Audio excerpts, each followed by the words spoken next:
ये 2 तरह के कैप्सूल है हमारे ना, नॉर्मल साइज की, एक C5 सीरज की। इसको खाएंगे, कोलेस्ट्रॉल की गोली खाने की जरूरत नहीं है, मुस्तकिल आपका कोलेस्ट्रॉल लेवल नीचे को आएगा, खून पतला होगा, गर्मी निकलेगी, आपका कलर साफ होगा। ठीक है, जो गर्म तर मिजाज में आपके अंदर गर्मी स्टोर होने से, इस मिजाज में खैर गर्मी खारिज भी होती है, स्टोर भी होती है, तो वो गर्मी ये खारिज करेंगे कैप्सूल, और आपकी कंडीशन और आपके कलर में बेहतरी आएगी, और जिगर को भी रिलैक्स होने का मौका मिलेगा। ये कॉन्स्टिपेशन कब्ज़ कैप्सूल है।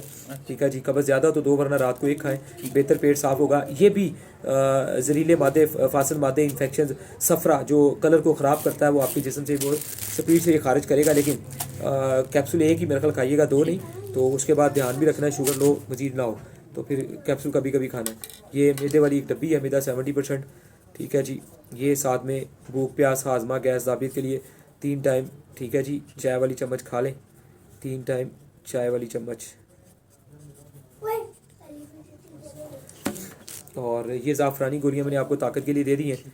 ठीक है जी, और जैसे आपका बीपी लो होता है और उसके साथ साथ शुगर लो रहती है, शुगर लो के लिए जैसे मैंने बताया मीठा ज़्यादा खाना है, ज़ाफ़रानी गोली तीनों टाइम एक एक खाएं, ऐसे पूरी जिस्म में जान ताकत आएगी। और ग़िज़ा वाली पर्ची के मुताबिक या तो नीम गर्म पानी से ही खाएं सारी दवाई, और उसके अलावा यखनी शोरबा वगैरह पिए, और साथ में ये गोली पानी से लेते रहें। हाँ, किसी टाइम चले मजबूरी या आदत होती है चाय का कोई आधा कप 1 कप ले, वो नीम गर्म अपना हल्की पत्ती वाली, और उस टाइम पे स्पेशली चाय के साथ एक गोली ये खाएं। ज़्यादा मसला फील करें तो 2 इकट्ठी खा लें, फ़ौरन जिस्म में जान ताकत आ जाएगी, सर्दी नहीं लगेगी और आप अच्छा फील करेंगे इंशाल्लाह।